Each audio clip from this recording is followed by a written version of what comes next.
मुझे कल से एक बात जो है वो समझ में नहीं आ रही, या आप कह सकते हैं कि एक बात कल से हज़म नहीं हो रही। और वो बात ये है कि शाहनवाज़ धानी को मुल्तान सुल्तान ने जो है वो रिलीज़ कैसे कर दिया?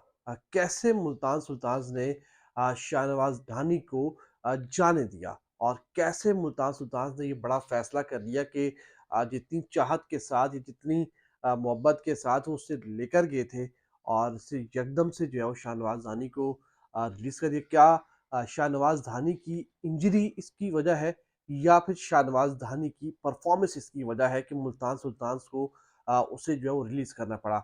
दोनों पहलुओं पर बात करेंगे। पहले आपको बताते हैं उनकी ज़रा जो कारकर्दगी है पाकिस्तान सुपर लीग में, और फिर उस आएँगे उनकी इंजरी के ऊपर और उनकी परफ़ॉर्मेंस के ऊपर।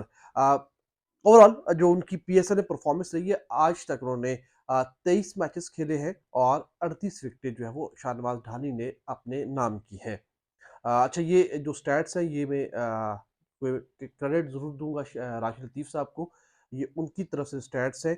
अच्छा, इन स्टैट्स की अगर बात की जाए तो शाहनवाज़ धानी ने जो राइट हैंड बैटर्स हैं उनकी जो है वो 26 विकेटें जो है वो हासिल की हैं इन तमाम तर 23 मैच, मतलब वो राइट हैंड जो बैटर्स हैं उनके खिलाफ ज़्यादा कारगर जो है वो साबित हो रहे हैं। लेफ्ट हैंड जो बैटर्स हैं उनके खिलाफ उन्होंने इन 23 मैचेस में 12 विकेटें हासिल की हैं, तो उससे वाज़ेह होता है कि शाहनवाज़ ढानी को अगर आप राइट हैंड बैटर्स के अगेंस्ट लेकर आएँगे, तो वो कदरे जो है वो खतरनाक हो सकते हैं लेफ्ट हैंडर्स के ओवरऑल 38 विकेटें मैंने आपको बताई हैं। और ओवर्स की बात की जाए कि किन-किन ओवर्स में अगर उनको स्पेल मिले हैं, तो इस दौरान उन्होंने विकेटें हासिल की है। पहले से 1 से 6 ओवर्स के दरमियान सिर्फ़ 6 विकेटें हासिल की हैं। शाहनवाज़ धानी की जो असल कारकर्दगी शुरू होती है, वो शुरू होती है उसके बाद, मतलब पावर प्ले के बाद। 7 से 15 ओवर्स के दरमियान 15 विकेटें हासिल की हैं, और 16 से 20 ओवर्स के दरमियान 17 विकेटें हासिल की हैं। आप कह सकते हैं कि आखिरी का जो हिस्सा होता है, आखिरी जब मैच एंड हो रहा होता है, आखिरी जो 4 ओवर होते हैं, वहाँ पर शाहनवाज़ ढानी ज़्यादा कारगर जो है वो साबित हो सकते हैं। अच्छा, राइट हैंड बैटर्स के खिलाफ इनकी जो एवरेज रही है वो रही है 21.8 की, लेफ्ट हैंडर्स के खिलाफ रही है उनकी 12.3 की, ओवरऑल 18.8 की एवरेज रही है। थोड़ी ज़्यादा है, मुनासिब है मेरे ख़्याल में। अच्छा, 1 से 6 ओवर्स 34 की एवरेज रही है, बिल्कुल भी कारगर नहीं है। और 7 से 15 ओवर्स के दरमियान 13.7 की, और 16 से 20 ओवर्स के दरमियान 17.19 की। आखिर में मार पड़ रही होती है तो लाज़मी-सी बात है इतनी तो बढ़ेगी। इकॉनमी उनकी अगर देखी जाए तो 9.2 की है राइट हैंड बैटर्स के खिलाफ, 8.1 की है लेफ्ट हैंड बैटर्स के साथ खिलाफ, और ओवरऑल उनकी 8.9 है।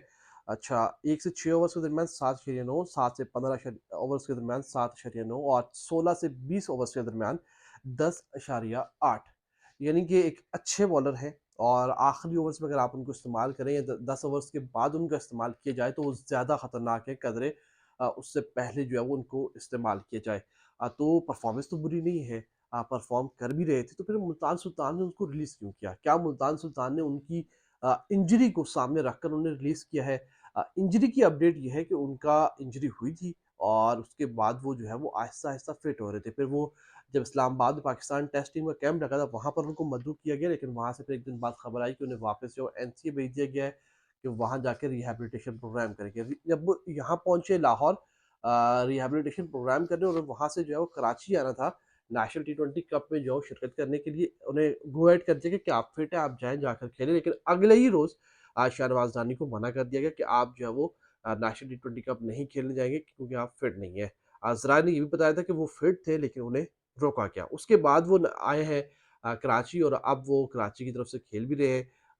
कल के मैच का तो मुझे आइडिया नहीं, लेकिन परसों के मैच की कोई अच्छी उनकी परफॉर्मेंस नहीं थी।